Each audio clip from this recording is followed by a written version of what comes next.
social support structure, something that's fallen apart in our culture and is really very much the root cause. So I'm very interested in following the why down to the root. Thank you.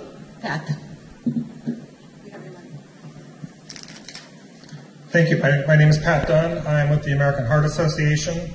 A little bit about my background. I spent the last 30 years working in the field of cardiac rehabilitation as an exercise physiologist and an educator. I'm now a researcher.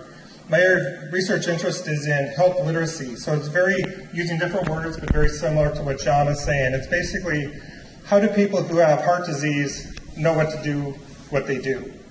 So are they getting the information from their doctor? Are they going to Dr. Google? Are they going to the internet? Are they getting it from friends and family? Or are they just lost? Okay, so that's kind of the core of what I do. Our role with the American Heart Association, we've developed a new Center for Health Technology and Innovation. And Tatiana actually is one of our innovators. What we're trying to do is provide three roles. One is as a convener. We have the capability of bringing clinicians and scientists, developers and technology platforms, even the policymakers, and even the funders and payers, try to get them all in the same room and try to get them to speak the same language. No small feat, by the way. We're also trying to bring some leadership to the tech industry in the area of content and science. That the science does matter. It's not just about having shiny new objects.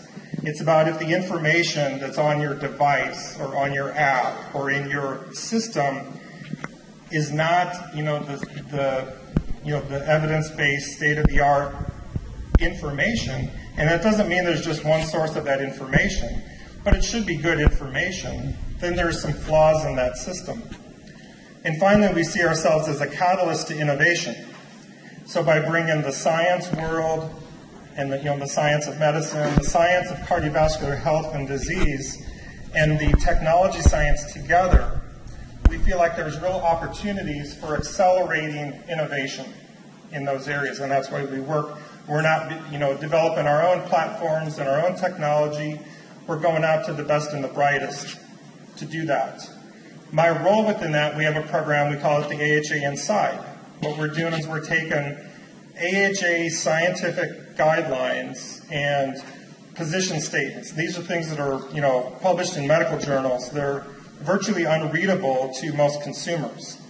So we're taking that information, translating that into patient-friendly, patient-facing, patient-focused language that can then be delivered to patients through technology platforms. So what we're doing is we're trying to bring the healthcare system outside of the healthcare setting so the patient can actually bring it home with them. And so our view of patient-centeredness is really focusing on the patient and not focusing on all the other stuff around them, and really empowering the patient. We don't have enough doctors and hospitals and nurses and all of those other things to go around. We've got to bring patients, get them to step up to the plate. We have to provide them with the best information and the best tools to do so. And we believe, and I think probably most of you in this room believe, that if we can do that, that can be a big solution to many of our problems. Thank you. I wanted to do a selfie, but I failed.